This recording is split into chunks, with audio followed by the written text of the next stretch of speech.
በስመ አብ ወወልድ ወመንፈስ ቅዱስ አሐዱ አምላክ አሜን። ኦርቶዶክስ መልስ ካላት እኛም ጥያቄ አለ። እግዚአብሔር አብ ውረድ ተወለድ ብሎ የላከው አንድያ ልጅ ለሁላችን ሞት ዘንድ ፈቃዱ ሆኖ እስከ መስቀል ሞት ድረስ የታዘዘ ሆኗል። ስለዚህም በእርሱ የሚያምን ሁሉ የዘላለም ሕይወት እንዲኖረው በመስቀል ላይ የተሰቀለው ጌታችን መድኃኒታችን ኢየሱስ ክርስቶስ በእግዚአብሔርና በሰው መካከል መካከለኛ ሆኖ የተሾመ አስታራቂ ሆነ። ሐዋርያው ቅዱስ ጳውሎስም አንድ እግዚአብሔር አለና በእግዚአብሔርና በሰውም መካከል ያለው መካከለኛው ደግሞ አንድ አለ፣ እሱም ሰው የሆነ ክርስቶስ ኢየሱስ ነው በማለት ይገልጠዋል። ራሱ ጌታችን መድኃኒታችን ኢየሱስ ክርስቶስን በመዋዕለ ሥጋዌው እኔ መንገድና እውነት ሕይወትም ነኝ፣ በእኔ በቀር ወደ አብ የሚመጣ የለም በማለት በአጽንኦት ተናግሯል። ሐዋርያው ቅዱስ ጴጥሮስም መዳንም በሌላ በማንም የለም፣ እንድንበት ዘንድ የሚገባን ለሰዎች የተሰጠ ስም ከሰማይ በታች ሌላ የለምና ሲል ሐዋርያዊ ተልእኮውን ተወጥቷል። ይሁንና ይህ የጌታችን የመድኃኒታችን የኢየሱስ ክርስቶስ አማላጅነትና አስታራቂነት ጉዳይ በቤተ ክርስቲያን ውስጥ በጤናማ መምህራን ዘመናትን ያስቆጠረ የእውነት አስተምሮ ቢሆንም ከጥቂት ዓመታት ወዲህ ግን ቤተ ክርስቲያን ወደ መከፋፈል ደረጃ ከደረሰችባቸው አስተምሮች መካከል አንዱ ሆኗል። በዚህም ፋንታ የሰዎች የፈጠራ ትምህርት የሆነው የመላእክትና የሰዎች አማላጅነት ትልቁን ስፍራ ተረክቦት ይገኛል። በመሆኑም አንዲቷ ቤተ ክርስቲያን ከአንድ ተቋም ወደ ብዙ ተቋማት እየተከፋፈለች ትገኛለች።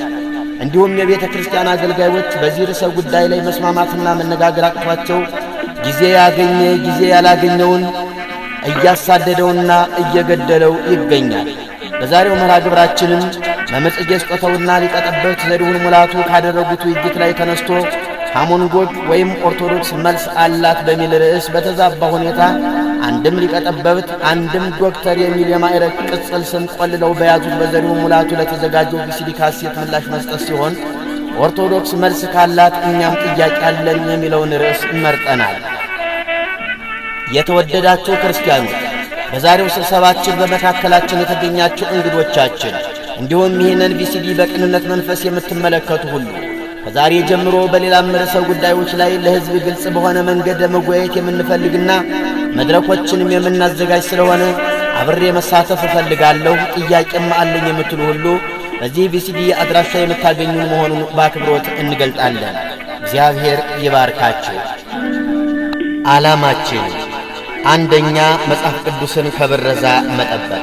የመጽሐፍ ቅዱስን እውነትነት በመካድ ሐሳቡን በመቀየር በመጨመርም ሆነ በመቀነስ በቡድንና በተናጠል የተነሱትን መናፍቃን በእግዚአብሔር ቃል መከላከል። ሁለተኛ፣ ቤተ ክርስቲያንን ከሐሰተኛ አስተማሪዎች መጠበቅ። በአሁኑ ሰዓት በቤተ ክርስቲያን ውስጥ የተሰገሰጉ አበይትና ንዑሳን መናፍቃንን ቢቻል በእግዚአብሔር ቃል አስተምሮ መመለስ፣ ካልተቻለም ከቤተ ክርስቲያን መንጥሮና ለይቶ ማስወጣት። ሦስተኛ፣ የቤተ ክርስቲያን አገልጋዮችንና መሰሎቻቸውን በቃለ እግዚአብሔር ማስታጠቅ። እስካሁን ድረስም የሰለጠኑትን ሆነ ወደፊትም የሚሰለጥኑትን አገልጋዮች በብዙ መከራ ውስጥ እንዲያልፉና ዋጋ እየከፈሉ እንዲያገለግሉ በቃለ እግዚአብሔር ማስታጠቅ። አራተኛ፣ የጽሑፍና የካሴት አገልግሎት መስጠት። በአሁኑ ወቅት አዛውንቱም ሆነ ወጣቱ በእውቀት የበሰለና ለእውቀትም የተነሳሽነት ያለው በመሆኑ የሚነበቡ መጻሕፍትን፣ መጽሔቶችን፣ ጋዜጦችን፣ ትራክቶችን እንዲሁም ካሴቶችን እያዘጋጁ ማዳረስ። አምስተኛ፣ አብያተ ክርስቲያናትን ማስተባበር። አብያተ ክርስቲያናት ሁሉ እንደ እግዚአብሔር ቃል ልዩነትን በማጥበብ ጸብንና ክርክርን በማስወገድ ወደ አንድ ጣራ ስር እንዲሰበሰቡና ኅብረታቸውን እንዲያጠናክሩ የበኩሉን ግዴታ መወጣት። መልካም የሥራ ጊዜ። ከዚህ ካሴት ጋር እነዚህ መጻሕፍቶች በእጅዎ ቢኖሩ እጅግ መልካም ነው። በመምህር ጽጌ ስጦታው የተዘጋጁ ራእይንና ዓላማን ሰንቀው የያዙ በአንባቢያን ዘንድ ተወዳጅነትን ያተረፉ ወቅታዊ መጻሕፍት። አንደኛ፣ ይነጋል። ሁለተኛ፣ ባሕታዊ ሰይጣን በደብረ ሊባኖስ ገዳም። ሦስተኛ፣ ወጋገን። እነዚህ መጻሕፍቶች በገበያ ላይ ያገኟቸዋል። ገና ምን አይተው። ሌላም ደግሞ አስገራሚ መጽሐፍ እናስተዋውቀው። በመርጌታ ሙሴ የተዘጋጀ ከመጋረጃው በስተጀርባ ከ200 ገጽ በላይ ዝግጅቱ ተጠናቆ ህትመት እየተጠባበቀ ይገኛል። ከመጋረጃው በስተጀርባ አንድ ሰው ሲኦል ከገባ በኋላ ከፍርድ ካገኘ በኋላ እዛ ያሉት ቅዱሳንና እዛ ያሉት ሰዎች እርስ በራሳቸው የማማለል ስራ ይሰራል የሚል የቤተክርስቲያናችን ትምህርት የለም። ይሄ በእውነት ሽልማት ያሰጠዋል። መጽሐፍ ቅዱስ ይማልዳል። ስለዚህ ጳውሎስ አንተ ብትልም በል እንጂ እኛ ግን የሚማልደው አንልም። በመጽሐፈ ሄኖክ ምዕራፍ 19 ቁጥር 1 ላይ በዚያችም ቀን ቅዱስ ሚካኤል የመንፈስ ቅዱስ ዕውቀቱ ወደ ሐዘን ይወስደኛል ያበሳጨኛል ብሎ ለቅዱስ ሩፋኤል ነገረው። ቤተ ክርስቲያኗ ስለ መላእክት ያላት አስተምህሮ በዚህ መሰረት ሁለት ነው ማለት ነው። አንደኛ መናፍስት ናቸው፣ እንደኛ ስጋና ደም የላቸውም ብላን ያስተማረችን። በዚህ ክፍል ደግሞ ስጋ አላቸው እያለችን ነው። የትኛውን እንመን? ጥያቄያችን የት? ኦርቶዶክስ መልስ አላት። ኦርቶዶክስ መልስ ካላት እኛም ጥያቄ አለን። ጥያቄውን የማቀርበው ለመሪጌታ ጽጌ ስጦታውና ለመሪጌታ ሙሴ መንበሩ ይሆናል። የመጀመሪያው ጥያቄ ሊቀ ጠበብት ዘሪሁን ሙላቱ ባዘጋጁት ቪሲዲ ላይ ኦርቶዶክስ መልስ አላት የሚል ኃይለ ቃል ተጠቅመዋል። በእርግጥ ኦርቶዶክሳዊ ምላሽ ሰጥተዋል ወይ? ሊቀ ጠበብት ዘሪሁን ሙላቱ መልስ አልሰጡም። ኦርቶዶክስ መልስ አላት ብለው ደፍረው የተናገሩት ነገር አለ። ኦርቶዶክስ መልስ አላት። ቤተ ክርስቲያኒቱ ወይም ደግሞ ኦርቶዶክስ ለሚቀርብላት ጥያቄ መልስ የላትም ብዬ እኔ አምናለሁ። ምክንያቱም መልስ የላትም ብዬ የማምንበት በዋናነት ከዚህ ላይ የቀረቡትን ጥያቄዎችም ይሁን ከዚህ በፊትም አቅርበናቸው የነበሩትን ጥያቄዎች መመለስ ስላልቻለች ነው። ሊቀ ጠበብቱ ኦርቶዶክስ መልስ አላት ነው ያለው እንጂ እኔ መልስ አለኝ አይደለም ያለው። እኔ መልስ አለኝ ብሎ ቢል እንደገና ድጋሚ ጋብዘነው ለውይይት በቀረብን ነበር። አሁን እሱ ራሱን አገለለና ኦርቶዶክስ መልስ አላት ነው ያለው። እሺ ኦርቶዶክስ መልስ ካላት ጥያቄ አለ።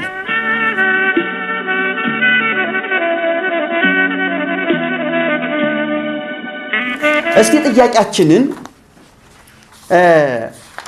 ከ80 አሐዱ መጽሐፍ ቅዱስን ጀምር። ቤተ ክርስቲያኒቱ 66 መጽሐፍ ቅዱስ አይበቀኝም፣ ይህ ለኔ በቂ አይደለም፣ ወደ 80 አሐዱ ከፍ ማድረግ አለብኝ ብላ ከ66 ወደ 81 ከፍ አድርጋለች መጽሐፍ ቅዱሷን። ሁለት አይነት 80 አሐዱ መጽሐፍ ቅዱስ አዘጋጅታለች፣ በየጊዜው የታተመ ከዋናው የህይወታችን ምንጭ የህይወታችን መገኛ እግዚአብሔር በልጁ ፈልጎ ያገኘበት ዋና መርህ የሆነው ቃሉ 66 መጽሐፍ ቅዱስ ነው። የዓለም አቀፍ አብያተ ክርስቲያናት አጥንተው መርምረው ከመጀመሪያ ከ325 ዓመተ ምህረት ጀምሮ አንዲት ቤተ ክርስቲያን ስትጠቀምበት የነበረችው 66 መጽሐፍ ቅዱስ። አሁን የብሉይ ኪዳን አዋልድ መጻሕፍትን በመጨመር ቤተ ክርስቲያኒቱ 80 አሐዱ አድርጋለች መጽሐፍ ቅዱስን። የብሉይ ኪዳንን አዋልድ መጻሕፍት በመጨመር የሐዲስ ኪዳንን አዋልድ ሳይጨምር ማለት ነው። ይህ መጽሐፍ ቅዱስ በብፁዕ ወቅዱስ አቡነ ተክለ ሃይማኖት ፓትርያርክ በደርግ ጊዜ የነበሩ ታስታውሱ እንደሆነ ቢጫ ለባሽ ቤተ ክርስቲያኒቱ ዋና አባት የነበሩ ባህታዊ በእሳቸው ዘመነ ፕትርክና የታተመ 80 አሐዱ መጽሐፍ ቅዱስ ነው። ይህ 80 አሐዱ መጽሐፍ ቅዱስ ሲጻፍ እሳቸው መቅድሙን ጽፈዋል። በእሳቸው ዘመን የተጻፈ ለመሆኑ ለምን እንዳስፈለገ ምክንያታቸውን አስቀምጠዋል። ከዚህ ላይ ከታች ስማቸውን አስቀምጠዋል። መቀጥለን ወደ ሁለተኛው ገጽ ስንገባ የብሉይ ኪዳን መጻሕፍት ይልና የብሉይ ኪዳንን መጻሕፍት ይዘረዝራል። የብሉይ ኪዳኑን ትክክለኛዎቹን 39ን ከዘረዘረ በኋላ የብሉይ ኪዳን ሁለተኛ የቀኖና መጻሕፍት ብሎ ለብቻቸው ለቅሞ አውጥቶ ነው ያስቀመጣቸው። የብሉይ ኪዳን ሁለተኛ የቀኖና መጻሕፍት በቅንፍ እንደውም አንዳንድ ቦታ አፖክሪፋ ብሏቸዋል። እነዚህን የብሉይ ኪዳን ተጨማሪ መጻሕፍቶች ሳያሰባጥሩ ለብቻቸው በአንድ ላይ አስቀምጠው 80 አሐዱ መጽሐፍ ቅዱስ ብለው አሳትመዋል። 39 ይህንን 27 የሐዲስ ኪዳን ቀጥለው ያሉትን ተጨማሪ መጻሕፍቶችን ብትጨምሯቸው ወደ 84 ከፍ ይላሉ። ለምን? ይሄ ሳያነጋግርም 81 ከሆነ በቁጥር መጉደል የለበትም። አንደኛ፣ ሁለተኛ፣ ሶስተኛ ተብሎ 81 መሙላት አለበት። ይሄ ተረፍ ነው፣ ይሄ ቅሪት ነው፣ ይሄ ተጨማሪ ነው፣ ይሄ እንደዚህ ነው ተብሎ የሚለካ አይደለም። ለምሳሌ ትንቢተ ኤርምያስን 1 ሰቆቃው ኤርምያስን ደግሞ 2 ብለን የቆጠርን እንጂ የኤርምያስ መጽሐፍ እስከሆነ ድረስ ዝም ብለን አንድ አድርገን እንጠራው ተብሎ አልተቆጠረም። ምክንያቱም ሁለቱ የየራሱ ዓላማ ስላለው የጳውሎስ መልእክታት ይህ ሁሉ አንድ ስለሆነ ጳውሎስ አንድ ብላችሁ ቁጠሩ ተብሎ አልተባለም። የየራሱ መልእክት ዓላማ ስላለው ምክንያት አለው። መጽሐፍ ቅዱስ 1 2 ተብሎ የሚቆጠርበት ምክንያት አለው። 80 አሐዱ ሲባልም በበቂ ምክንያት በአሳማኝ ምክንያት ስም ዝርዝሩ መታወቅ አለበት። ኦርቶዶክስ መልስ አላት። እሺ መልስ ካላት አሁንም ጥያቄ አለ። 80 አሐዱ አይደለም። እሺ ይሁን እንደተባለው 80 አሐዱ ይሁን ብለን እንቀበለው። ይህ 80 አሐዱ መጽሐፍ ቅዱስ ከታተመ በኋላ ከዚህ 66ቱ ምንም ልዩነት የሌለው ሆነ ማለት ምን ማለት ነው? ከተጨማሪዎቹ በስተቀር ሌላው ምንም ልዩነት የለው። ክርስቶስ ያማልዳል ነው ያማልዳል፣ ጠበቃ ነው በቃ ምንም ልዩነት የለው። ግን አንዳንድ ቦታ ላይ ጎላ በማድረግ አስቀምጠዋል። ለምሳሌ ሽማግሌዎች የሚለው ቀሳውስት በሚለው ለመተካት ፊደሎቹን ጠቆር ባለ ቀለም አስቀምጠዋቸዋል። እነዚህን 80 አሐዱ መጽሐፍ ቅዱስ ያላችሁ ሰዎች ገለጥ አድርጋችሁ ብታዩ አንዳንድ ቦታ ላይ ጎላ ብለው የተጻፉ 3-4 መስመሮች ወይም አንድ አረፍተ ነገር ልታገኙ ትችላላችሁ። ልዩነት ያለ መሆኑን ያሳያል። ግን ያ ልዩነት በወንጌላውያን አብያተ ክርስቲያናትና በኦርቶዶክስ መካከል ልዩነት የሚያመጣ አይደለም፣ የቋንቋ ልዩነት ካልሆነ በስተቀር። 80 አሐዱ መጽሐፍ ቅዱስ ውስጥ 66ቱ የእግዚአብሔር ቃል ነው። ከ80 አሐዱ 66 ሲቀነስ 15 አይደለ? እነዚህ 66ቱ የእግዚአብሔር ቃል ናቸው። አብያተ ክርስቲያናት ምን የሚሉባቸው የሚጠቀሙባቸው መጻሕፍቶች ናቸው 66ቱ። 15ቱ ላይ ግን ችግር አለ ነው እያልን ያለ ነው። 15ቱ ላይ እንጂ ሙሉ 80 አሐዱ ላይ አይደለም። 66ቱ ላይ ችግር የለም። 66ቱ የእግዚአብሔር ቃል ናቸው። 66ቱ እስትንፋሰ እግዚአብሔር ናቸው። 15ቱ ግን እስትንፋሰ እግዚአብሔር ወይም ቃል እግዚአብሔር አይደሉም፣ ስህተት አለባቸው ነው እያልን ያለ ነው። 80 አሐዱን አንቀበልም ስንል እንደ ጠቅላላ 80 አሐዱን እንትን የማለት ጉዳይ አይደለም። በፕሮቴስታንቱና በኦርቶዶክስ ተዋሕዶ ቤተክርስቲያን መካከል ልዩነትን ያመጡት 66ቱ ሳይሆኑ 15ቱ ተጨማሪዎች ናቸው። ስለዚህ ፕሮቴስታንትንና ኦርቶዶክስን የሚለየው ስንት ነው ማለት ነው? 66ቱ ሳይሆን 15ቱ። ኦርቶዶክስ መልስ አላት። እሺ መልስ ካላት አሁንም ጥያቄ አለ። እስከ አቡነ ጳውሎስ ጊዜ በዚህ መጽሐፍ እየተጠቀመች ቆየችና 66ቱም ሳይቀር ማለት ነው 80 አሐዱ ለሁለተኛ ጊዜ ይታተም ሲባል እንደገና ሌላ ጭቅጭቅ ውስጥ ገቡ። ያ የነበረው ይታተም አይሆንም፣ ፕሮቴስታንቶቹ አስቸግረውናል። ለምን እንዴት አስቸገሯችሁ እንዴ? እዚህ የሚያማልዳል እዚህ የሚያማልዳል፣ ምንድነው ልዩነታችሁ አሉን። ስለዚህ ብዙ ኦርቶዶክስ አረ ልዩነት ያለው እውነትም እያለ ወደ እነሱ ይዶብናልና የሆነ መላ መፈጠር አለበት ተባለ። እንግዲህ ህዝቡን ከፕሮቴስታንት ለመታደግ መጽሐፍ ቅዱስን መበረዝ የግድ አስፈላጊ ሆኖ ተገኘ ማለት ነው። ህዝብ እንደሚመቸው መጽሐፍ ቅዱስ ሊሆን አይችልም። ልንገራችሁ፣ ህዝብ ካልተመቸው ጥሎ ይሂድ እንዴ። ከተቻለ መስበክ ነው። ከተቻለ የእግዚአብሔር ቃል ትክክል እንደሆነ በነቢያት በሐዋርያት የተሰበከው የእውነት ቃል እንደሆነ መናገር ነው። ያ ካልተመቸው ግን ምንም ማድረግ አንችልም። ሊጠፋ የተዘጋጀ ህዝብ እስከሆነ ድረስ አይደለም እንዴ? ከዚህ ውጭ ሌላ ምንም አማራጭ የለም።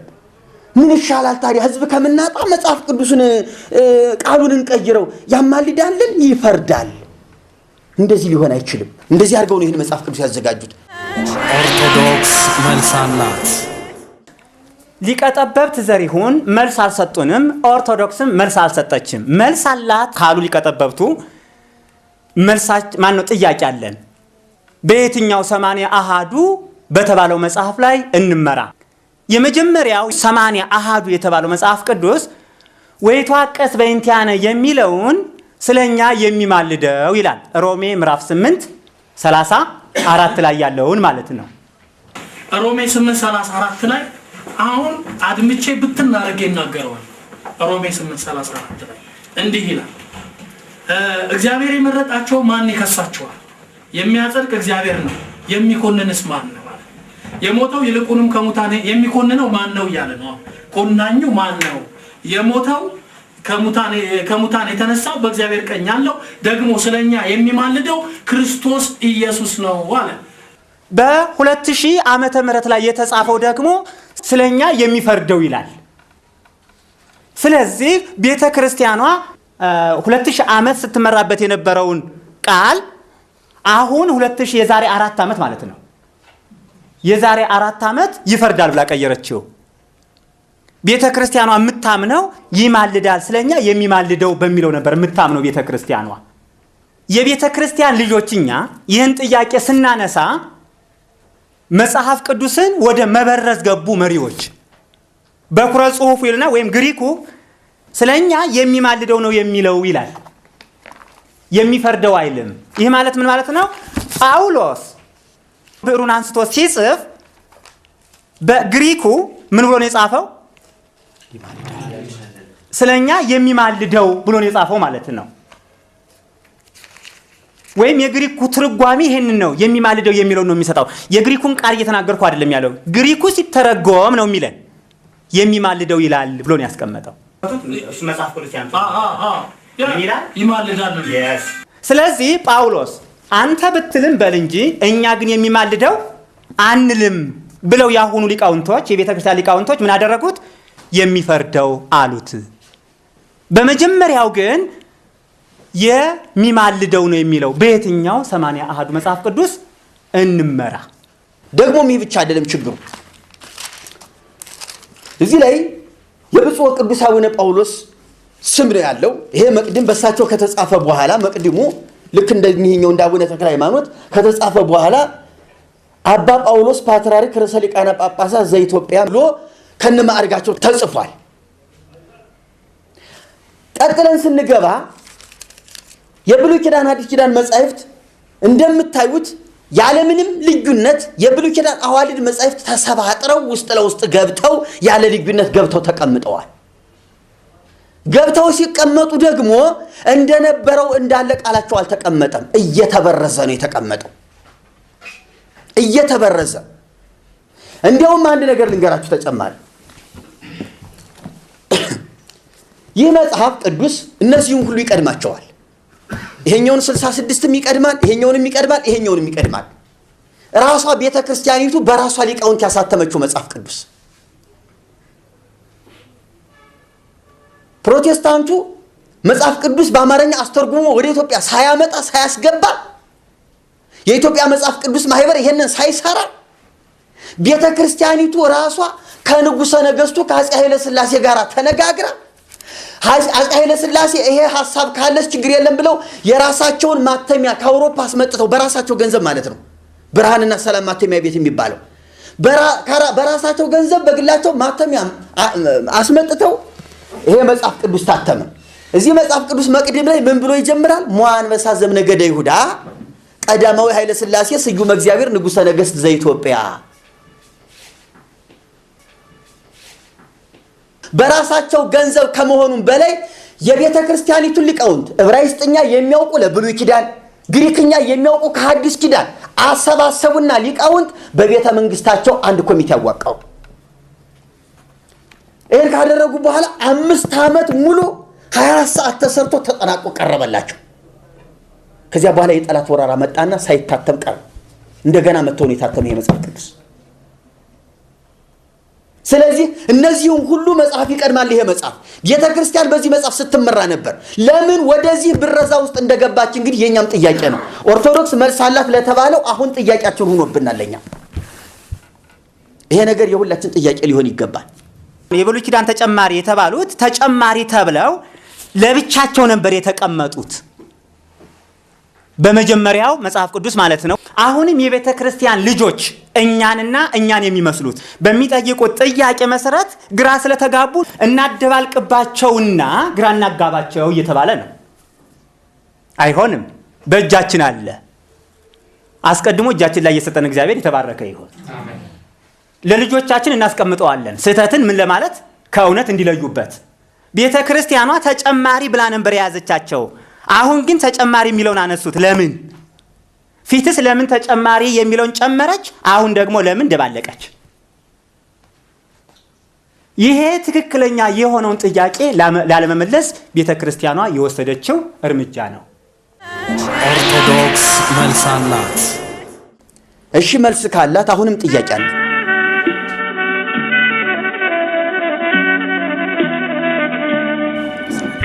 ሰማንያ አሐዱ መጽሐፍ ቅዱስ ምን ይላል? በቃየል መንገድ አትሂድ፣ እርሱም በሴት ቀንቶ ወንድሙን ገደለው ይላል። አንደኛ መቃብያን ምዕራፍ 23 ቁጥር 1 እስከ 2 ላንብላችሁ ደግሞ ይሄኛውን የሚለው ደግሞም ወንድሙን አቤልን ወለደች ይላል ሔዋን። አቤልም በግ ጠባቂ ነበረ፣ ቃየንም ምድርን የሚያርስ ነበረ። ከብዙ ቀን በኋላ ቃየን ከምድር ፍሬ ለእግዚአብሔር መስዋዕትን አቀረበ፣ አቤልም ደግሞ ከበጎቹ በኩራትን ከስቡ አቀረበ። እግዚአብሔርም ወደ አቤልና ወደ መስዋዕቱ ተመለከተ፣ ወደ ቃየንና ወደ መስዋዕቱ ግን አልተመለከተም። ቃየንም እጅግ ተናደደ፣ ፊቱም ጠቆረ። እግዚአብሔርም ቃየንን አለው፣ ለምን ተናደድህ? ለምንስ ፊትህ ጠቆረ? መልካም ብታደርግ ፊትህ የሚበራ አይደለምን? መልካም ባታደርግ ግን ኃጢአት በደጅ ታደባለች፣ ፈቃዷም ወደ አንተ ነው። አንተ ግን በእርሷ ንገስባት። ቃየንም ወንድሙን አቤልን ና ወደ ሜዳ እንሂድ አለው። በሜዳም ላይ ቃየን በወንድሙ በአቤል ላይ ተነሳበት፣ ገደለው ይላል ዘፍጥረት 4:2 እስከ 8። አሁን ከመስዋዕት ጋር በተያያዘ ሁኔታ በስንፍና ባቀረበው መስዋዕት ሁኔታ እግዚአብሔር ወደ ቃየልና ወደ መስዋዕቱ አልተመለከተም። ወደ አቤልና ወደ መስዋዕቱ እግዚአብሔር ሲመለከት ቀና። ቅናቱ ይሄ ነው፣ ጠቡ ይሄ ነው። ወንድሙን ወደ ሜዳ ውስጥ የገደለበት ምክንያት ይሄ ነው። በሴት ቀንቶ ገደለው የሚል ታሪክ በፍጹም የለም። ግን ይህን ያህል ልዩነት አለ። ተመልከቱ። አቤልን የገደለው በሴት ምክንያት ነው ቃየል የሚል ይሄ ተጨማሪ አምጥቷል። መቃብያን 23 ከቁጥር 1 እስከ 2 ያለው ዕብራውያን ላይ ያለው እንደዚህ ይላል። አቤል ከቃየል ይልቅ የሚበልጥ መስዋዕትን ለእግዚአብሔር በእምነት አቀረበ። ቃየል አቤል ላይ የተነሳው ለእግዚአብሔር ባለው በመሰጠቱ ነው፣ በሚስት ጉዳይ አይደለም። አቤል በግ ጠባቂ ነበረ፣ ቃየል ገበሬ ነበረ። ሁለቱም ለእግዚአብሔር መስዋዕትን አቀረቡ። የእግዚአብሔር እይታ ወደ አቤል አዘነበለ። የአቤልን መስዋዕት እግዚአብሔር ተቀበለ። የቃየል መስዋዕት እንዳለ ቀረ። የዚህን ሰዓት ቃየል ተናደደና ወንድሙን ገደለው ነው የሚለው። ለዚህ ማስረጃ የሚለውን ላሳያችሁ። ስለ ሴት አይልም። አንደኛ ዮሐንስ መልእክት ላይ እንደዚህ ይላል 3 ከቁጥር 12 ላይ ከክፉ እንደነበረ ወንድሙንም እንደገደለ እንደ ቃየል አይደለም። ስለምን ገደለው? የገዛ ስራው ክፉ፣ የወንድሙ ስራ ጽድቅ ስለነበረ ነው ይላል። ስለ ሴት ነው ይላል። ቃየል አቤልን የገደለበት ምክንያት የጽድቅ ነው። አቤል ጻድቅ ስለነበረ፣ ቃየል ግን ስራው ምን ስለነበረ? ክፉ ስለነበረ ነው ብሎ ፍንትው አድርጎ ያሳየናል። ስለ ሴት ነው የሚለው ይህ ተጨማሪ ከ15ቱ ተጨማሪዎች መካከል አንዱ ውሸታም መጽሐፍ ነው የኛ ጥያቄ። ገንዘብህን ይላል ደግሞ ቀጥሎ ያለው ልዩነት፣ ገንዘብህን በከንቱ አትበትን በቀኝም አትበል ይላል መጽሐፈ ሲራክ ምዕራፍ 5 ቁጥር 1። አሁን መጽሐፈ ሲራክ ከ80 ከተጨማሪዎቹ መጽሐፍ አንዱ ነው። መጽሐፈ ሲራክ ገንዘብህን አትበትን በቀኝም አትበል ይላል። ይህንን በብሉይ ኪዳንም ቢሆን በአዲስ ኪዳን በፍጹም አናገኘውም። እንዲህ አይነት መልእክት፣ እንዲህ አይነት ስብከት ከነቢያትም ከሐዋርያትም አናገኝም።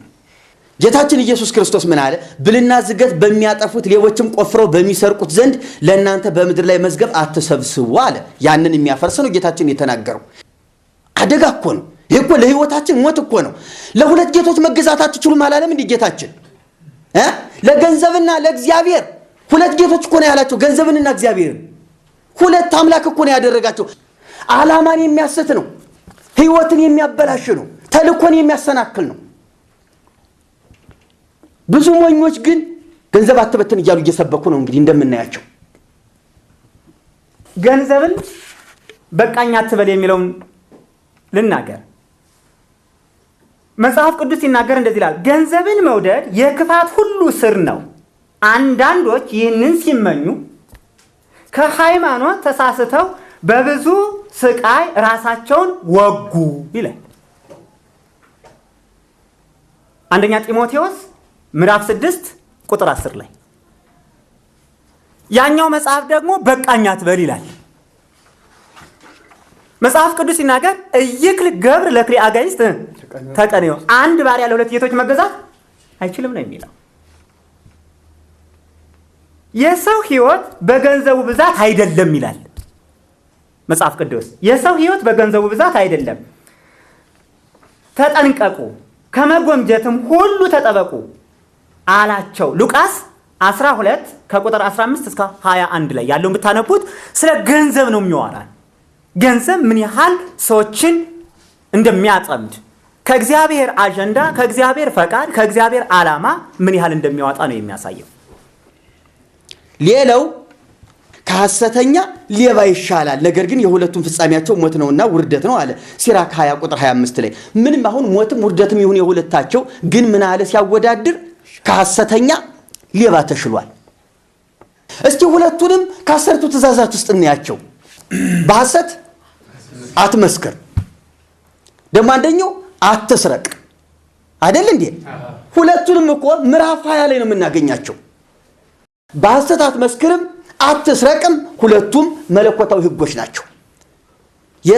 የሲና ተራራ እየጨሰ የተነገሩ የተላለፉ መልእክቶች ናቸው። ስለዚህ ምንድነው ለህይወታችን የሚጠቅመው? ይህንን ያህል ብንቆልለው 81 አይደለም 281ስ ብናደርገው ለህይወታችን ሞት ከሆነ ምን ያደርግልናል? ከሐሰተኛ ሌባ ይሻላል በፍጹም የማይሆን ጉዳይ ነው። ስለዚህ ይሄ ምንድነው ነው ብሉይ ኪዳንንም ሐዲስ ኪዳንንም ምን አይልም ያማከለ ጽሑፍ አይደለም። ለምሳሌ ዘጸአት ምዕራፍ 20 ከቁጥር 15 ላይ አትስረቅ በሐሰትም አትመስክር ይላል። አንደኛ ቆሮንቶስ ላይ የሰረቀ ከእንግዲህ ወዲህ ምን አይበል አይስረቅ ይላል። ነገር ግን በዚያ ፈንታ ለጎደለው የሚያካፍለው እንዲኖርለት በገዛ እጆቹ መልካምን እየሰራ ይድከም ይላል መጽሐፍ ቅዱስ። አትስረቅ ነው የሚለው ብሉይ ኪዳንም አዲስ ኪዳንም ማለት ነው። 80 አሐዱ መጽሐፍ ቅዱስ የሚጠፉ በእኔም የሚስቱ ሰዎች ፈጽመው ይበዙ ዘንድ የአዳምም ልጆች ይጠፉ ዘንድ ይህን በተናገሩ ጊዜ እኔ ደስ ይለኛል። ለሚዋረድልኝ ለአዳም አልሰግድም በማለቴ እግዚአብሔር ስለ አባታቸው ስለ አዳም ከማር ያዋርዶኛል አለ። 3ኛ መቃብያን 1:15 ዲያብሎስ የተዋረደው ለአባታችን ለአዳም አልሰግድም በማለቱ ነው ማለት ነው። በ80 አሐዱ መጽሐፍ ቅዱስ እይታ እውነተኛው አምላክ ክብሬን ለሌላ ለማንም አልሰጥም ያለ አምላክ ክብሩን ለአዳም አይሰጥም። ለአዳም ይሰገድለት ዘንድ እግዚአብሔር አዋጅ አያውጅም። ለአዳም ተሰገደ የተባለው ዲያብሎስም በዚህ ምክንያት እንዳልወደቀ እርግጠኞች ነን። እግዚአብሔር ክብሩን ለሌላ ለማንም ስለማይሰጥ የዲያብሎስ መዋረድ የሚለው የዲያብሎስ አልሰግድም ብሎ ነው ለአዳምና ለሔዋን ከክብሩ የወረደው የሚለው አስተምህሮ ከ66ቱ የመጽሐፍ ቅዱስ አስተምህሮ ጋር ይጋጫል ነው። እሱ ለምሳሌ ኢሳይያስ 14 አውጡልኝ። ኢሳይያስ 14 ላይ እንደዚህ ይላል፣ አንተ የንጋት ልጅ የአጥቢያ ኮከብ ሆይ እንዴት ከሰማይ ወደቅ? አሕዛብንስ ያዋረድክ አንተ ሆይ እንዴት እስከ ምድር ድረስ ተቆረጥክ? አንተም በልብህ ወደ ሰማይ አርጋለሁ፣ ዙፋኔንም ከእግዚአብሔር ከዋክብት በላይ ከፍ ከፍ አደርጋለሁ፣ በሰሜንም ዳርቻ በመሰብሰቢያ ተራራ ላይ እቀመጣለሁ፣ ከደመናዎች ከፍታ በላይ አርጋለሁ፣ በልዑል እመሰላለሁ። ስለዚህ የዲያብሎስ ወይም የሰይጣን ትልቁ እንትን ውድድሩ ከእግዚአብሔር ጋር ነው። እኔ እንደ እግዚአብሔር ሆናለሁ፣ እኔ እንደ እግዚአብሔር መሆን ነው የምፈልግ። በዚህ ምክንያት ነው የወደቀው። ለዚህም ደግሞ ሌላ መረጃ ልንገራችሁ። ዘፍጥረት ምዕራፍ 3 ላይ ይችን ቅጠል በበላችሁ ቀን ሞትን የምትሞቱ አይደላችሁም አለ አዳምና ሔዋንን መጥቶ። እንስሳ ሲሉት እንደ እግዚአብሔር ክፉንና ደጉን የምታውቁ ስለሆነ ነው። በዚህ ምክንያት ነው አትብሉ ያላችሁ ነው ያላችሁ አይደል? አሁን ከማን ጋር ነው ማለት ነው ነገሩ?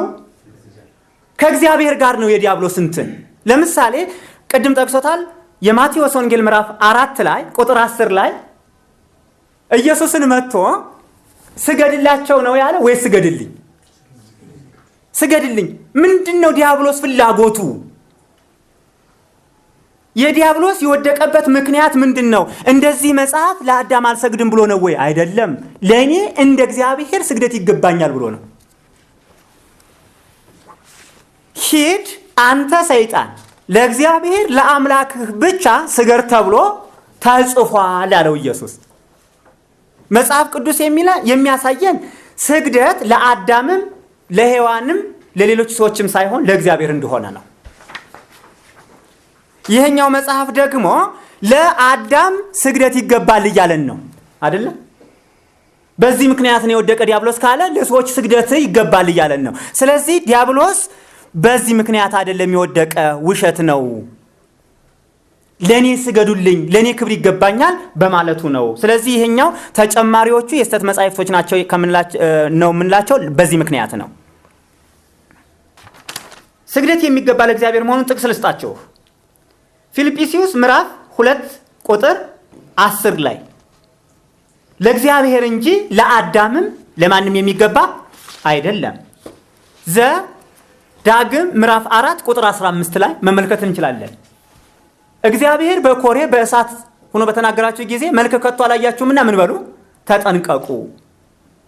ምክንያቱም እስራኤል ለሆነ ነገር ሰግዶ እንዳይረክስ የሚያስተምር ትምህርት ነው። ለአዳም ስግደት ቢገባ ኑሮ እኮ ከፊት ጀምሮ የነበረ ቢሆን ያ ጽሑፍ አይጻፈም ነበር። ኢሳይያስ 45 ቁጥር 23፣ ማቴዎስ 4 ቁጥር 10፣ ዘዳግም 6 13 ላይ ያለውን በግልጽ ያስቀምጥልናል። በመጽሐፈ ሄኖክ ምዕራፍ 19 ቁጥር 1 ላይ በዚያችም ቀን ቅዱስ ሚካኤል የመንፈስ ቅዱስ ዕውቀቱ ወደ ሐዘን ይወስደኛል ያበሳጨኛል ብሎ ለቅዱስ ሩፋኤል ነገረው። አያችሁ፣ ሚካኤልና ሩፋኤል ሲጨዋወቱ ሚካኤል ብሶቱን ለሩፋኤል ይነግረዋል።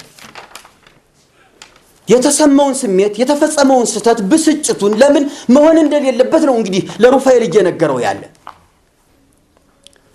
እንዲህ አይነት መጽሐፍ ተብሎ ይያዛል እንዴ? እንዲህ አይነት መጽሐፍ የህይወት መመሪያ ይሆናል እንዴ? ለመሆኑ መንፈስ ቅዱስ የሚያሳዝን ስራ ይሰራል እንዴ? ለመሆኑ መንፈስ ቅዱስ ያበሳጫል እንዴ? መንፈስ ቅዱስ ያጽናናል አይደል የተባለው? መንፈስ ቅዱስ ያረጋጋል አይደል እንዴ የተባለው? መንፈስ ቅዱስ እኮ ራስን የመግዛት ጸጋ ነው ያለው አይደል እንዴ? እኔ እንጃ ይህን መጽሐፍ ከዚህ በኋላ ምን ብለው እንደሚያርሙት። አዎ መንፈስ ቅዱስ ይሳሳታል፣ መላእክትን ያበሳጫቸዋል ብለው በድርቅና ይቆሙም እንደሆነ ወገኖቻችን እንጃ ምን እንደሚሉ እኔ ግራ ይገበኛል ከዚህ በኋላ። በዚያች ቀን ቅዱስ ሚካኤል የመንፈስ ቅዱስ ዕውቀቱ ወደ ሐዘን ይወስደኛል ያበሳጫኛል የሚለውን መርጌታ ጽጌ እንዳለው እሺ፣ በዚህ መጽሐፍ ሄኖክ 19 ቁጥር 1 ላይ ያለውን ይዘን ብንሄድ ቅዱስ ሚካኤል ከዲያብሎስ በምን ይለያል? ቅዱስ ያሰኘዋል እንዴ? መንፈስ ቅዱስ እኮ እግዚአብሔር ነው። ስለዚህ የእግዚአብሔር ዕውቀቱ የእግዚአብሔር ጥበቡ ያናድደኛል ካለ ሚካኤል ከዲያብሎስ በምን ሊለይ ነው? ይህ ክፍል ሚካኤልን አያከብርም አይደለም? ሚካኤልን የሚያከብር ክፍል አይደለም። የሚካኤልን ስም የሆነ ነገር የቀባ ነው ወይም ጠላሸት ቀብቶታል። ሚካኤል ያላለውን እንዳለ አድርጓል። ሚካኤል ቅዱስ ነው ማለት ማለት ነው የእግዚአብሔርን ሐሳብ ብቻ የሚያደርግ መልአክ ነው። ለዚህ ነው ቅዱስ ያሰኘው። ስለዚህ ይሄ መጽሐፍ ቅዱስ ሚካኤልና ሩፋኤልን ምን አድርጓቸዋል? ሐሜተኞች፣ ማንን የሚያሙ? መንፈስ ቅዱስን የሚያሙ፣ በመንፈስ ቅዱስ ዕውቀት ላይ የሚበሳጩ አድርጓቸዋል። ስለዚህ ሚካኤልን ምን ይላል? ይሄ ያጎድፋል። ቅዱስ ሚካኤልን ያጎድፋል። ቅዱስ ሚካኤልን ያጎደፈ ለምሳሌ አሁን መላእክትን እናከብራለን እግዚአብሔርን የሚታዘዙ ናቸው የሚለውን እንዴት አድርገን ነው እዚህ ጋር የምናመጣው? ነው አይመጣም። ስለዚህ ቅዱስ ሚካኤል አይልም ነው የኛ እንትን። መንፈስ ቅዱስን የሰደበ ኃጢአቱ አይሰረይለትም ይላል። ቅዱስ ሚካኤል ተሰርዮለት ነው ይህን ተናግሮ እስካሁን ቅዱስ የተባለው። ስለዚህ መጽሐፈ ሄኖክ ቁጥር 19 1 ላይ ያለውን ቃል ቤተ ክርስቲያኗ እንድትመለከተውና እርማት እንድትወስድበት ነው። አይ ቅዱስ ሚካኤል አዎ ተሳድቧል ካለ ታስቀጥለው። እኛ ግን ቅዱስ ሚካኤል ማንን አልተሳደበም? መንፈስ ቅዱስን አልተሳደበም። ቅዱስ ያሰኘው ያ ነው ብለን ነው የምናምነው ነው። የአዳም ልጆች በዓለሙ ሁሉ ይበዙ ዘንድ በጀመሩ ጊዜ እንዲሆነ ሴቶች ልጆች ተወለዱላቸው። የእግዚአብሔርን መላእክት በዚህ ኢዮቤልዩ በአንዲት ዓመት እነዚህን አዩአቸው። እነዚያ ላዩአቸው መልከ መልካሞች ናቸውና ከመረጧቸው ሁሉ ሚስት ሊሆኗቸው አገቧቸው፣ ወንዶች ልጆችንም ወለዱላቸው። እነዚህም ራእይት ናቸው ይላል መጽሐፈ ኩፋሌ 6:9 መጽሐፈ ኩፋሌ 6:9። አሁን ዘፍጥረት ምዕራፍ 6 ላይ የእግዚአብሔር ልጆችም የሰዎች ሴቶች ልጆችን ተመለከቱ ነው የሚለው። የእግዚአብሔር ልጆች ነው የሚል እንጂ መላእክት አይልም። አይደለም እንዴ? ዘፍጥረት 6 ላይ እንዲህም ሆነ ሰዎች በምድር ላይ መብዛት በጀመሩ ጊዜ ሴቶች ልጆች ተወለዱላቸው። የእግዚአብሔር ልጆችም የሰውን ሴቶች ልጆች መልከ መልካሞች እንደሆኑ አዩ፣ ከመረጧቸውም ሁሉ ሚስቶችን ለራሳቸው ወሰዱ ነው የሚለው። የእግዚአብሔር ልጆች የሰውን ሴቶች ልጆች። አሁን የእግዚአብሔር ልጆች ያለውን መላእክት አድርጎ መውሰድ መተርጎም ይቻላል ወይ? ወደ እግዚአብሔር የእግዚአብሔርን ልጆች የሚለውን ቃል ወደ መላእክት ማስጠጋት እኮ አደጋ አለው። ምክንያቱም አደጋው ምንድን ነው? መላእክት ሚስት አገቡ፣ ሚስቶችን ወሰዱ ስለሚል። መላእክት ደግሞ መናፍስት ናቸው። ይህች ሴት በሰማይ ለማን ትሆናለች ተባለ አይደል? ኢየሱስ ይህች ሴት ሰባቱም አግብተዋታልና በሰማይ ለማን ትሆናለች ሲሉት በሰማይማ ማግባት፣ መጋባት፣ መውለድ የለም፣ ሁሉም እንደማን ይሆናሉ? እንደ እግዚአብሔር መላእክት ይሆናሉ ነው ያለው። እንደ እግዚአብሔር መላእክት ይሆናሉ ማለት እንግዲህ መውለድ፣ መዋለድ፣ ማግባት የለም ማለት ነው እንዴ? መላእክት መናፍስት ከሆኑ ሴት ወንድ ብሎስ መጥራት ይቻላል ወይ? እንዲያው መጻሕፍቶቻችን መጽሐፍ ቅዱስን ስንመለከተው በጾታ በወንድ ጾታ ይጠራቸዋል እንጂ መላእክት ወንዶች ሆነው ነው ወይ? ወንድ ካለ እኮ ሴት መላእክት መኖር አለበት። ወንድ መላእክት ብቻ መፈጠር የለበትም። ጾታ ካለ ስሜት አለ ማለት ነው።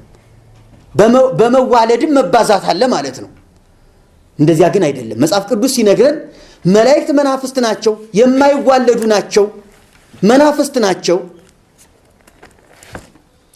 ደግሞም የመጽሐፍ ቅዱስ ምሁራን እንደሚናገሩትም በእውነትም ደግሞ እንደሆነው በቁጥር አንድ ጊዜ የተፈጠሩ ከቁጥር በሞት የማይጎድሉ የማይቀንሱ በመዋለድም የማይጨምሩ ናቸው። እውነት ውሸት?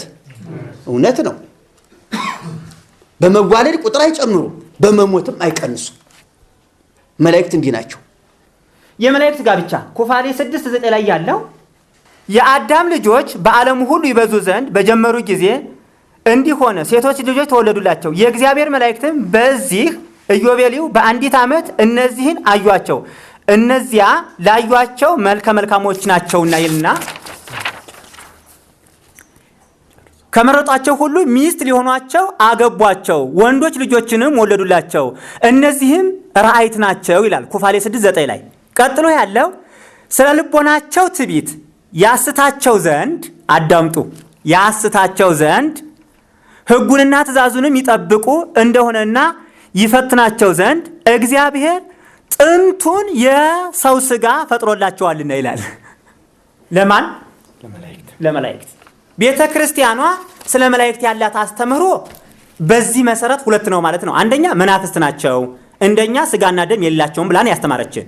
በዚህ ክፍል ደግሞ ሥጋ አላቸው እያለችን ነው። የትኛውን እንመን? ጥያቄያችን ይሄ ነው። የትኛውን እንመን? መላእክት ሥጋ አላቸው? እስኪ ድምጻችሁን ከፍ አድርጋችሁ ተናገሩ። አላቸው? ሁለት አይነት ትምህርት አይሆንባትም ወይ?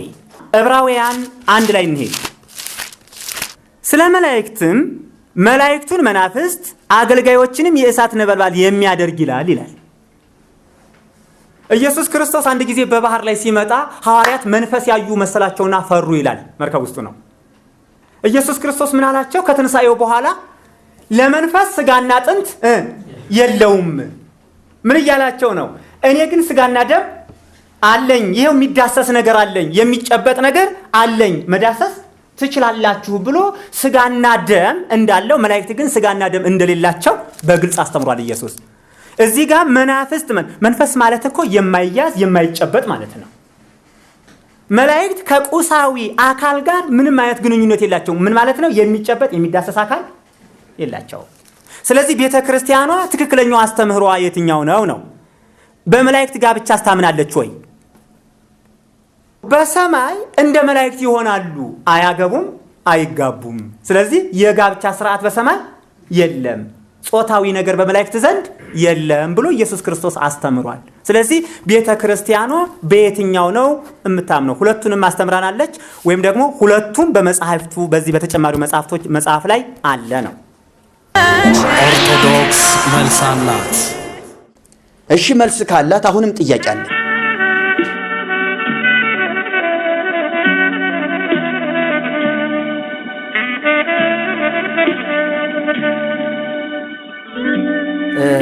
በዚሁ አሁንም በተያያዘው ሐሳብ ላይ ኦርቶዶክስ መልስ አላት ከሚለው ጥያቄ ጋር የተያያዘ ከሰማንያ አሐዱ መጽሐፍ ቅዱስ ወጣ ብለን ደግሞ ወደ ሐዲስ ኪዳኑ ገድላትና ድርሳናት እንመጣለን። ወደ ሐዲስ ኪዳናቱ ገድላትና ድርሳናት መጻሕፍት ስንመጣ እውነት ለመናገር ሊቃውንት መክረው ተሰብስበው አይተው ገምግመው ይህ ትክክለኛ የቅዱሱ ታሪክ ነው፣ ይህ ትክክለኛ የመላኩ ታሪክ ነው ብለው ትክክለኛ ጥናት አጥንተው መረጃ አቅርበው ወስነው ያሳለፉትም አይደለም። ማንም ሰው ከመቃብር ቤት ተቀምጦ የእመቤት የፍቅር እንደሳት አቃጠለኝ፣ የክርስቶስ ሰምራ ፍቅር እንደው ልቤን እንደሳት አነደደው፣ ስለሷ ምን ልሁን አይነት ስሜት የገቡ ሰዎች የጻፉት ነው። መጀመሪያውኑ አጻጻፋቸው ጀምሮ እስከ አካሄዳቸው ድረስ የተበታተነ ነገር ነው። የተሰበሰበ ነገር የላቸውም። ያልተገመገሙ መጻሕፍቶች ናቸው። ስለዚህ ዘጻፍኩ ጻፍኩ የጻፍኩትን ጽፍ ያለው ብሎ ነው አንድ ሰው ጀመረ ጨርሶ ትቶት ቁጭ የሚለው። በስመ አብ ብሎ ይጀምራል፣ ለዓለም ዓለም ብሎ ይጨርሳል። አሁን ቤተ ክርስቲያኒቱ እንደዛም ሆኖ የመጡት የብራና መጻሕፍቶችን ወደ አማርኛ ተርጉማ ግማሽ ግዕዝ ግማሽ አማርኛ እያደረገች ብዙ ድርሳናትና ገድላትን ጽፋለች። እነዚያም ደግሞ ለምእመናን መማፀኛ ከክፉ መናፍስ መጠበቂያ ይሆኗቸው ዘንድ ነው ብለው መግቢያው ላይ ያስቀምጡልናል። እሺ አንዳንዶቹን እናንሳ በጥቂቱ። ቅዱሳን ከሚባሉት በዋነኝነት ሰማያውያን መላእክት ቅዱሳን መላእክት ናቸው። ለነሱም ድርሳናት አሏቸው። ድርሳናቱ የሚገርማችሁ ነገር እያንዳንዱ መልአክ የየወር ድርሳን ነው ያለው፣ የየቀን የለው። ለምሳሌ ሚካኤልን መጽሐፉን ብታዩት ይህ ድርሳነ ሚካኤል በ12 ወር የተለካ ነው። የህዳር የታይሳስ የህዳር 12 የህዳር ዝም ብሎ ከ1 እስከ 30 እንዳይመስላችሁ። የህዳር 12 ቀን ብቻ፣ የታይሳስ 12 ቀን ብቻ፣ የጥር 12 ቀን ብቻ፣ በየወሩ 12 ቀን ብቻ የመዘገበ ታሪክ ነው። እንግዲህ ሚካኤል አሁን በቤተ ክርስቲያኒቱ አካሄድ ሚካኤል ታምር ያደረገው ወይም ከእግዚአብሔር የተላከው በዓመት 12 ጊዜ ብቻ፣ ለዚያውም ደግሞ ቀኖቹ 12 ሳይለቁ። ሚካኤል በየቀኑ ሊላክ ይችላል፣ በየሰዓቱ ሊላክ ይችላል፣ በየደቂቃውም ሊላክ ይችላል። ስለዚህ ድርሳነ ሚካኤል በእንደዚህ አይነት ገብርኤልም ሩፋኤልም ሌሎችም መላእክት እንደዚሁ ናቸው።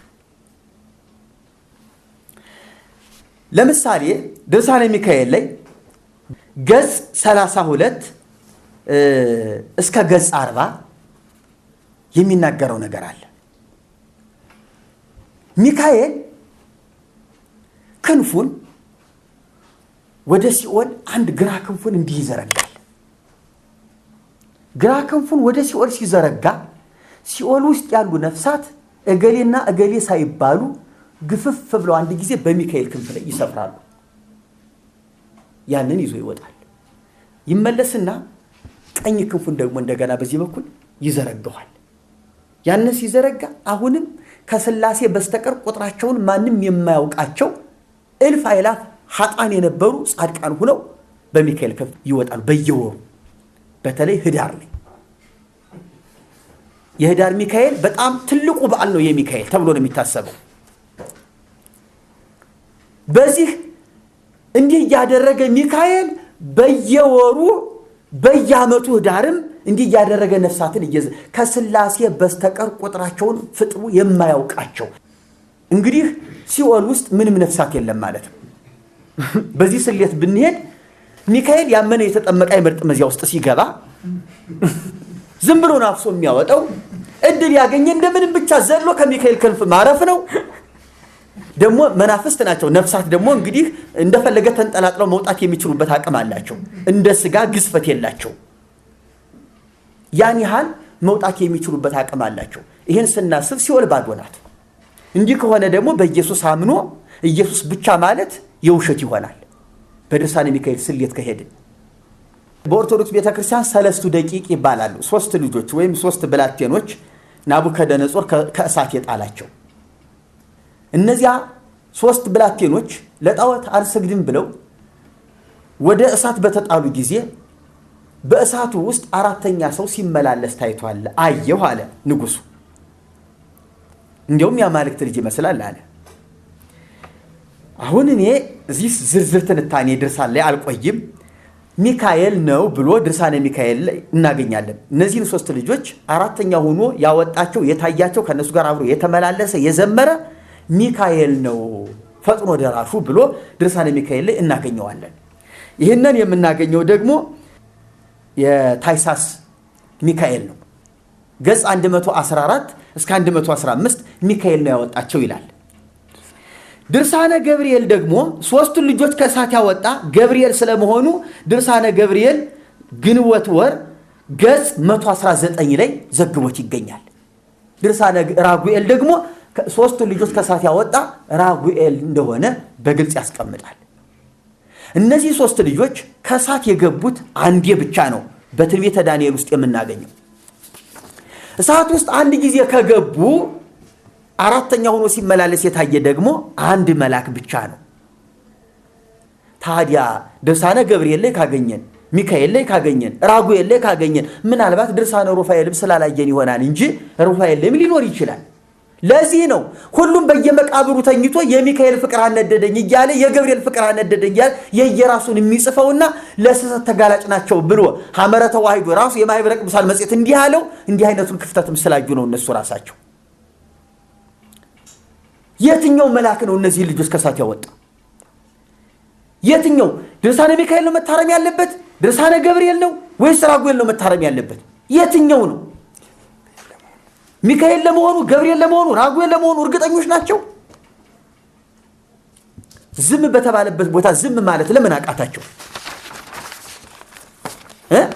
ዝም ካለ እግዚአብሔር ታዳጊ ላከ ካለ ዝም ቢሉ ምን ቸገራቸው? ስለዚህ እንዲህ አይነት ችግሮች አሉ በየድርሳናቱ ስንመለከት። ሌላው ደግሞ ጥምቀት ስንመለከት መቼም በኦርቶዶክስ ቤተክርስቲያን ስለ ጥምቀት በጣም ጥንቃቄ የተሞላበት ትኩረት አለ።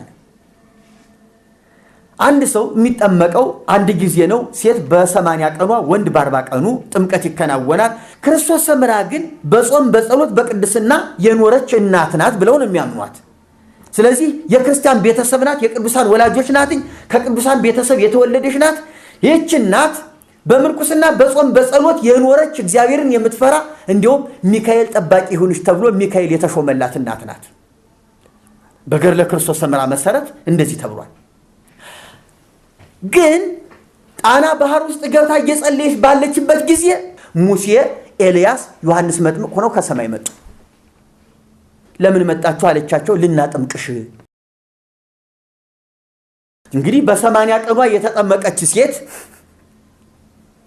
ለምን ካረጀሽ በኋላ እንደገና ድጋሚ ሰማያውያን ሰዎች ለዚያውም በሰማይ ያሉ ሰዎች መጥተው እንዳጠመቋት ግልጽ አይደለም። እውነት ለመናገር የጥምቀትን አካሄድ ከንቱ የሚያደርግ አስተምሮ ነው እዚህ ላይ ያለው። ለአንዲት ሴት ለግሏ የሆነ ነገር ነው ተብሎ የሚቸል የሚባል ጉዳይ አይደለም።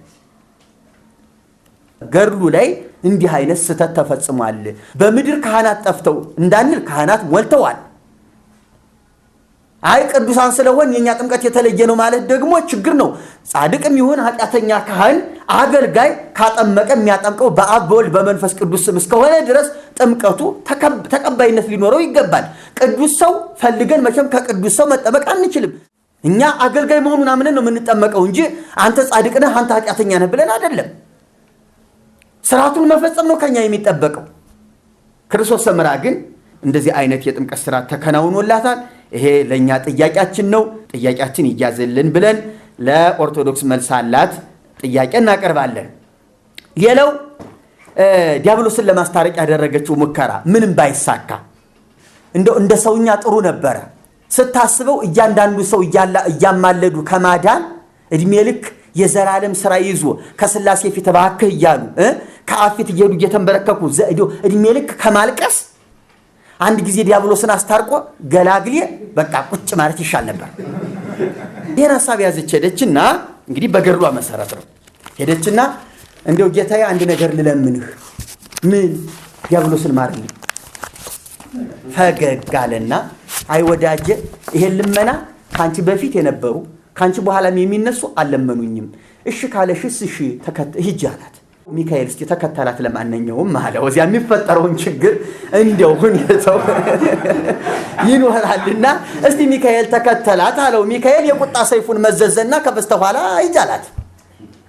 ሄደችና ከሲኦል በር ላይ ቆመችና ሳጥናኤል አለችው። ድምፅ ሰማ። ና ከፈጣሪህ ላስታርቅህ ብዬ እየጠረሁህ ነው። እኔ ክርስቶስ ሰምራ እኔ በኃጥአን ላይ ነግሼ በኖርሁበት በቀድሞ ስሜ ሳጥናኤል እያለ የሚጠራኝ ማን ነው ብሎ ሲል እኔ ክርስቶስ ሰምራ ነኝ አለችው። አንቺንማ ከቦታሽ ከስፍራሽ ብመጣ ድል ነስተሽ አባረርሽኝ፣ ደግሞ ጭራሽ ከስፍራ የመተሽ ትጠሪኝ ጀመር አለና እንዲህ በሰንሰለት እንደታሰረ እንዲያው እንዲህ አለና ሳብ ቢያደርጋት ሲኦል ገባች። ሚካኤል ዘራፍ አለና ተከታትሎ ገባ። ሲገቡ ሁለቱም ክርስቶስ ሰምራ ሚካኤልም ሲገቡ ሲኦል እንዳለ ብርሃን ሆነች። ያ ጨለማ ተወገደ።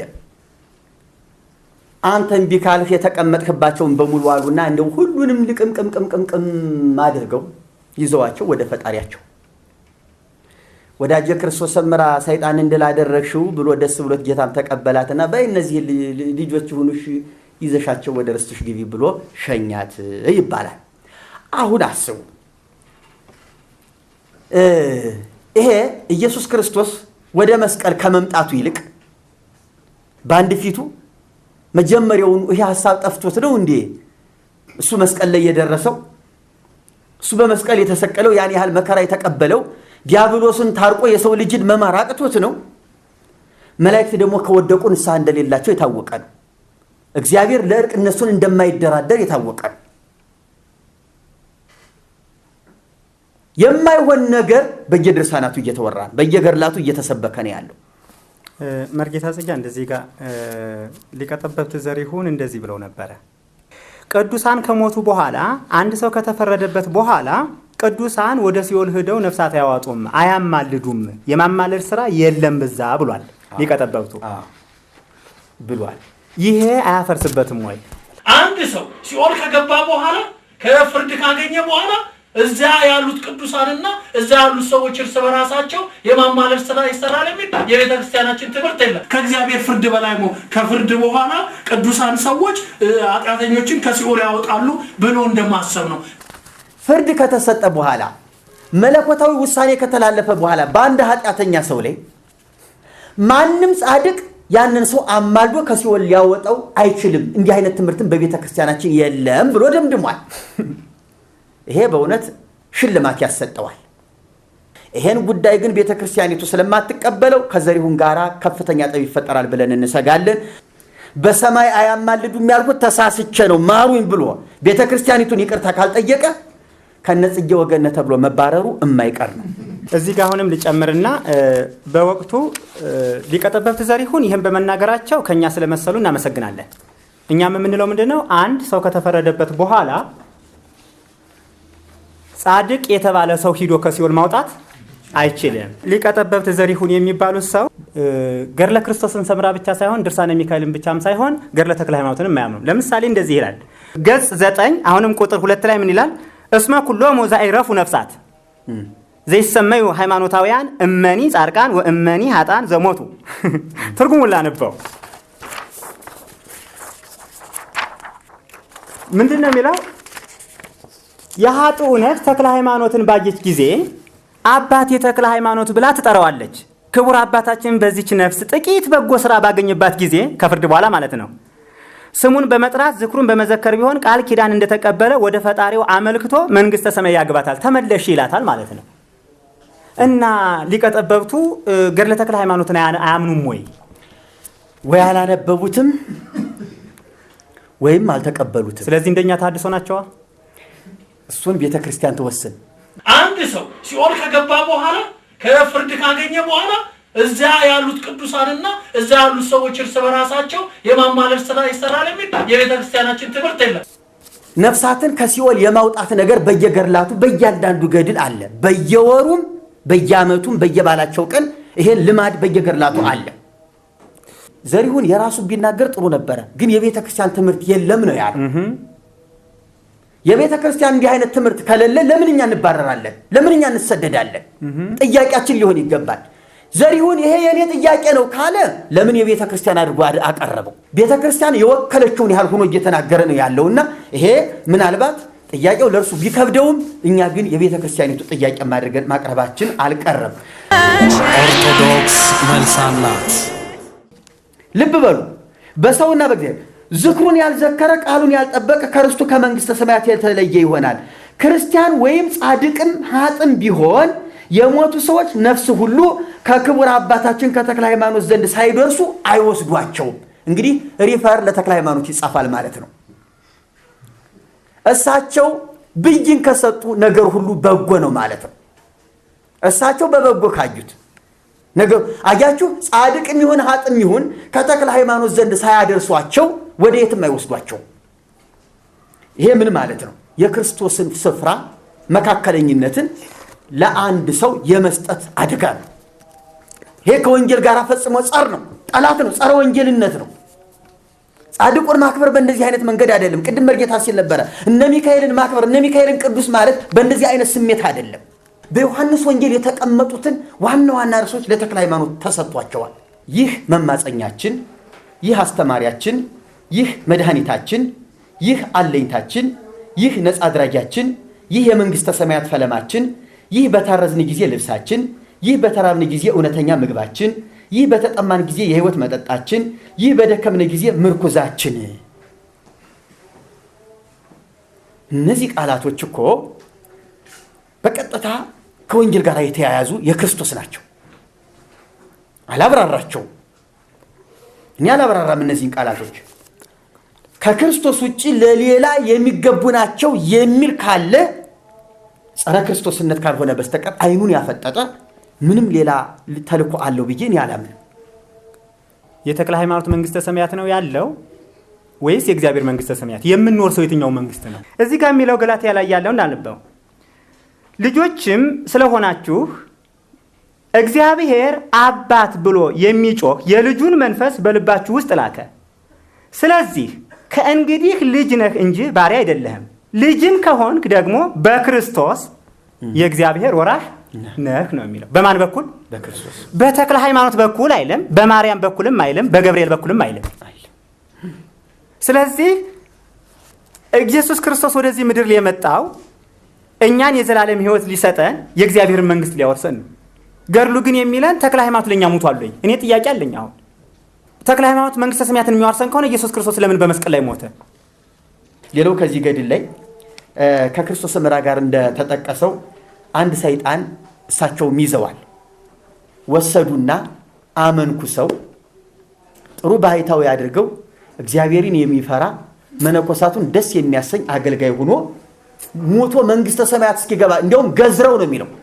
አላጠመቁትም። እንዲሁ የሚገርማችሁ ነገር አጥምቀው እንኳን አይልም ገድሉ ላይ ገዝረው። ወንድ ሰይጣን ነው። ወንድ ሰይጣን አሁን ጾታው እንግዲህ እዚህ ላይ እየተረጋገጠ ነው። ገዝረው አመንኩሰው ሙቶ መንግስተ ሰማያት እስኪገባ ድረስ መነኮሳቱን እያገለገለ ኖረ። ስሙንም ክርስቶስ ሐረዮ ክርስቶስ የመረጠው ብለው ሰይመው አኖሩት ይላል። እንግዲህ ተችሏል። በየገርላቱ ሰይጣናትን በተናጠልም እንደዚሁ ዋናውን ቢቢልም ከታች ያለው ሰራዊቱ ግን እያመለጠ ነው ማለት ነው። እንግዲህ አሁን የሰይጣን ቤተክርስቲያን ሰርተንለት ጽላት ቀርጸንለት ሁሉ ነገር አዘጋጅተንለት እባክህ አማልደን ብንለው ሊያማልደን የሚችል ቅዱስ ሰይጣን ፈጥረናል ማለት ነው። አዎ ከተለወጠ እግዚአብሔርን ሲያገለግል ከኖረ ሙቶ መንግስተ ሰማያት እስኪገባ ድረስ ያን ያህል ተጋድሎ ካደረገ ከኛ ከነ ተክልዬ የሚያንስበት ምን ምክንያት አለው? የተክልዬ ልጅ ሆኖ እዚህ ላይ እግዚአብሔር ቃል እንጥቀስና ያመኑትንም እነዚህ ምልክቶች ይከተሏቸዋል፣ እጆቻቸውን በድውዮች ላይ ይጭናሉ፣ በስሜም አጋንንትን ያዋጣሉ ይላል። ሂዳችሁ የእግዚአብሔር መንግስት ቀርባለች ብላችሁ ስበኩ፣ ድውዮችን ፈውሱ፣ ለምጻሞችን አንጹ፣ አጋንንትን ምን በሉ አስወጡ። ተክለ ሃይማኖት ግን ገዘሩ፣ መንግስተ ሰማያት አስገቡ ይላል። ይህንን ገድለ ተክለ ሃይማኖትን በየትኛው መጽሐፍ ቅዱስ እንዳኘው እንዴት አድርገን ከመጽሐፍ ቅዱስ ጋር እናያይዘው? ምክንያቱም የሰላም አምላክ እርሱ ሰይጣንን ከእግራችሁ በታች ይቀጠቅጠዋል ነው አይደል የሚለው? ሰይጣን እንደ መብረቅ ሲወድቅ አየሁት ይልና እዛው ክፍል ላይ ኢየሱስ ደስ እንደተሰኘ ያሳያል። በስምህ አጋንንት ሳይቀር ታዘዙልን ምን ማለት ነው? ወጡ ብሎ ነው። ተክለ ሃይማኖት ግን ለቀም እያደረገ ብዙዎችን አሰጣ። ለምንድን ነው የኢትዮጵያን ሰይጣን እንደው አጥምቆ ያልጨረሰልን? አንድ ሰይጣን ብቻ ለምን አደረጉት?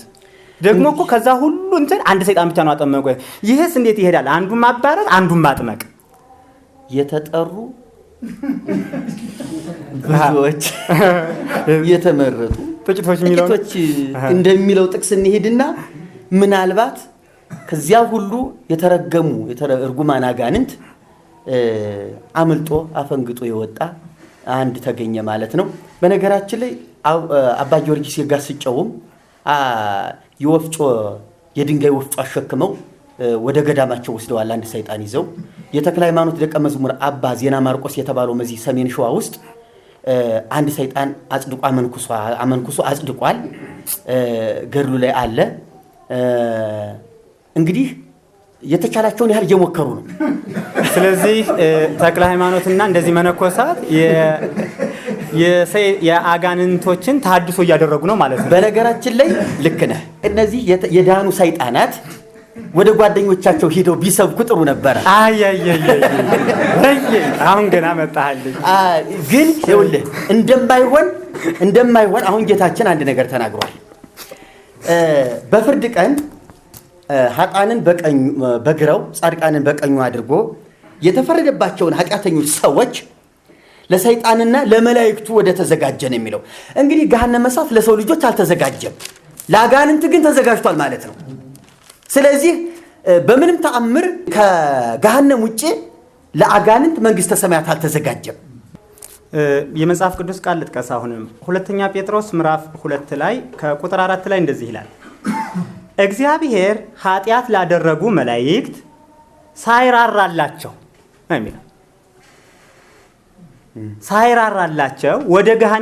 ወደ ገሃነም ጥሎ በጨለማ ጉድጓድ ለፍርድ እንዲጠበቁ አሳልፎ ከሰጣቸው ነው የሚለው። ምን እያለን ነው ይሄ ክፍል? እግዚአብሔር ለሰይጣን የሚራራ ልብ የለውም እያለን ነው። እግዚአብሔር የራራው ለሰው እንጂ ለመላእክት አይደለም። ስለዚህ እሺ እግዚአብሔር ለማይራራለት እነ ተክለ ሃይማኖት ከራሩለት፣ ስለዚህ ከእግዚአብሔር ማን ይሻላል ማለት ነው? እነ ተክለ ሃይማኖት ተሽለዋል፣ በልጠዋል ማለት ነው። ምክንያቱም ለመላእክት ለዚህ ለወደቀው ሰይጣን እየራሩለት ነው። እግዚአብሔር የጨከነባቸውን እግዚአብሔር የፈረደባቸውን በማመንኮስ በምን የሚለው መጽሐፍ ቅዱሳዊ አስተምህሮ አይደለም። ቤተ ክርስቲያኗ ይህንንም ትመልስልን። አብሬ መሳተፍ እፈልጋለሁ ጥያቄም አለኝ የምትሉ ሁሉ በዚህ ቪሲዲ አድራሻ የምታገኙን መሆኑን በአክብሮት እንገልጣለን። እግዚአብሔር ይባርካችሁ።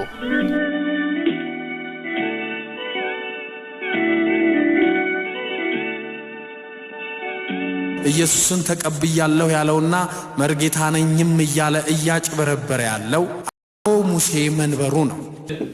ዘማኒ ዘሊዮን ዘአሬዮ ዘመቅዶኒ ወሱሉድ ዘማኒ ዘሌወን ዘአሬወስ ዘመቅዶኒዎስ ውሉድ ሙስና ስሁት ኑፋቄ ሙስና ስሁት ኑፋቄ ነገረ ዘሪሁን ዋህድ ነገረ ዘሪሁን ዋህድ ኢየሱስ ይበቃናል በማለትና ማርያም እንደኛው ናት በማለት የድንግል ማርያምን አማላጅነት የማይቀበሉ ናቸው።